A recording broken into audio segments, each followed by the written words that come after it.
இந்த டிவிங்கிறது பரம்பரை வியாதியே இல்லங்க. இது காத்துல ஒரு கிருமியினால வர்றது. இதுல இருந்து பூரண குணம் அடையலாங்க மருந்து சாப்பிட்டாக்க. வீட்ல அப்பா அம்மா தாத்தா பாட்டி யாருக்கு காசநோய் இருந்தாலும் அது குழந்தைங்களுக்கு வரணும்னு கிடையவே கிடையாது. அவங்க கொஞ்சம் எச்சரிக்கையா இருக்கணும். மருந்த ரெகுலரா சாப்பிடணும்.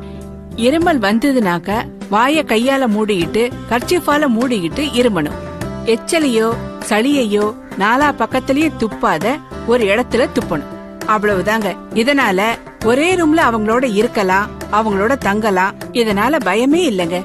எங்களுக்கு விவரம் தெரியாததுனால தப்பு செஞ்சிட்டோம்மா, எங்களை மன்னிச்சிருங்கம்மா. தப்பே இல்லம்மா. எல்லாருக்கும் எல்லாம் தெரியணுங்கிறது கிடையாது. தெரிஞ்சவங்க கிட்ட கேட்டுக்கலாம். ஆனா கேட்டுக்கணும். இல்லன்னா நிறைய பேர் வாழ்க்கை இதனால பாதிக்கப்படும்.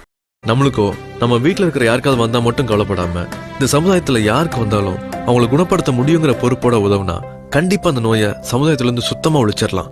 இந்த முக்கியமான பொறுப்புல டாக்டர்களோட நாம எல்லாரும் சேர்ந்து காச நோயே இல்லாத சமுதாயத்தை உருவாக்கலாம். வாங்க.